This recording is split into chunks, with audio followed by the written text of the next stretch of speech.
ईमानदार भोला और बेईमान उस्ताद। एक बड़ी नगरी में बड़े महाराजा रहते थे और उन बड़े महाराजा का एक बड़ा राजमहल था। उस बड़े राजमहल का एक बड़ा राजद्वार भी था, जिस राजद्वार पे रात को पहरा देने का काम करते थे दो द्वारपाल। एक का नाम था भोला और दूसरे का नाम था उस्ताद। भोला नाम की तरह ही भोला था और अपना काम बड़ी ईमानदारी और सच्चाई से करता था। और उस्ताद बेईमानी करने में बड़ा उस्ताद था। वो छोटी बातें करके, बातों को घुमा के लोगों को परेशानी में डालता था और खुद मजे लुटता था। एक दिन हुआ यूं कि भोला की तबीयत अचानक बिगड़ गई। उसे बड़ा तेज बुखार चढ़ा, लेकिन भोला फिर भी अपना कर्तव्य निभाने के लिए राजद्वार पर पहरा देने पहुंच गया। उसकी हालत देखकर उस्ताद हंसते हुए बोला, हा हा, आ गया महाराज का ईमानदार सिपाही। अरे तबीयत ठीक नहीं थी तो आया ही क्यों?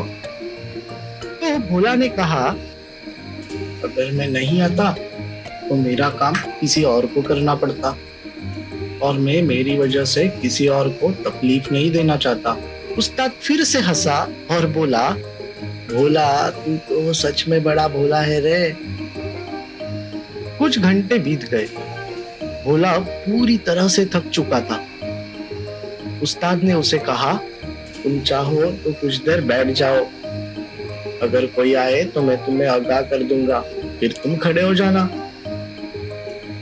वैसे तो उस्ताद भरोसेमंद इंसान नहीं था, लेकिन भोला तो भोला था और उसका बदन भी टूट रहा था, तो उसने उस्ताद पर विश्वास रख लिया।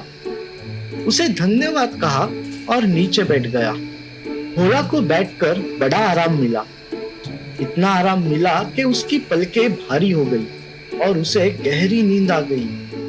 और फिर उसकी नींद खुली तो सुबह हो चुकी थी और उसने देखा कि उस्ताद कुछ लिख रहा है। भोला हड़बड़ाकर उठ खड़ा हुआ और बोला, माफ करना उस्ताद, बुखार की वजह से कब नींद लगी पता ही नहीं चला। उस्ताद बोला, अरे अरे, मुझसे माफी मांगने की कोई जरूरत नहीं। हाँ, लेकिन ये मेरी लिखी चिट्ठी जब महाराज पढ़ेंगे तब शायद तुम्हें उनसे माफी मांगनी पड़ेगी। भोला हैरान हुआ और बोला, ऐसा क्या लिखा है तुमने इस चिट्ठी में? तो उस्ताद ने कहा, मैंने बस इतना ही लिखा है कि कल रात भोला द्वारपाल सो रहा था। भोला घबरा गया और बोला, अरे लेकिन ये तो आधा सच है। इसे पढ़कर उन्हें लगेगा कि मैं आलसी हूँ, अपना काम ठीक से नहीं करता, मुझे तेज बुखार था, ये भी तो लिख दो। तो उस्ताद बोला, आधा सच हो या पूरा सच, जो सच है वो तो सच है ना, और जो सच है वो तो मैं महाराज को बता कर ही रहूंगा। उस्ताद चिट्ठी लेकर महाराज के पास चला गया।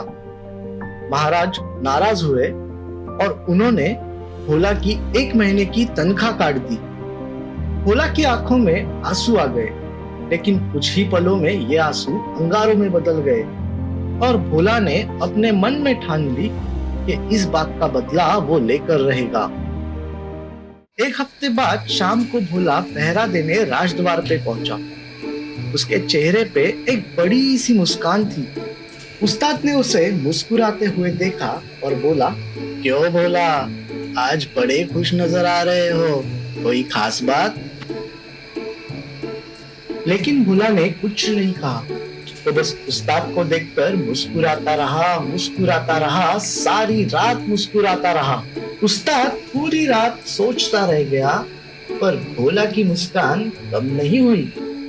जैसे ही सुबह हुई, भोला कुछ लिखने लगा। ये देखकर उस्ताद बोला, क्या रे भोला, क्या लिख रहा है? भोला ने कहा, कुछ खास नहीं, महाराज को चिट्ठी लिख रहा हूँ और कल रात जो हुआ वो बता रहा हूँ। उस्ताद हड़बड़ा कर बोला, क्या? लेकिन कल रात तो कुछ भी नहीं हुआ, फिर तू क्या लिख रहा है? भोला ने कहा, मैं बस इतना लिख रहा हूँ, बड़े दिनों बाद मैंने देखा कि कल रात उस्ताद द्वारपाल बिल्कुल भी नहीं सोए। ये सुनकर उस्ताद आग बबूला हुआ और बोला, इसका क्या मतलब हुआ? मैं कभी नहीं सोता। तो भोला बोला, वही तो मैंने लिखा है कि तुम नहीं सोए। तो उस्ताद चिढ़कर बोला, लेकिन ये पढ़कर महाराज को लगेगा कि मैं बस कल ही नहीं सोया, बाकी सारी रातें मैं सोता रहता हूँ, जो कि झूठ है। तुमने बस आधा ही सच लिखा है।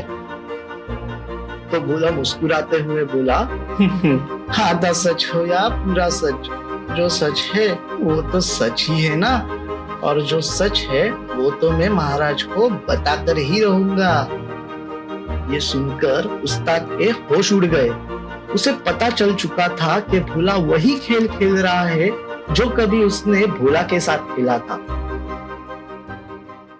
उस्ताद ने भोला को रोकने की बहुत कोशिश की, पर भोला रुका नहीं। भोला अपनी चिट्ठी लेकर महाराज के पास चला गया। महाराज ये चिट्ठी पढ़कर इतने नाराज हुए कि उन्होंने उस्ताद को नौकरी से ही निकाल दिया, और उस्ताद रोते हुए पछताते हुए महल से निकल गया।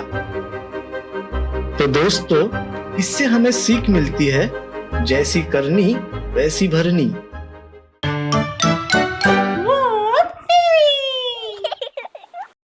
ऐसी अद्भुत कहानियों को देखने के लिए सब्सक्राइब कीजिए, लाइक कीजिए और बेल आइकॉन को दबाइए।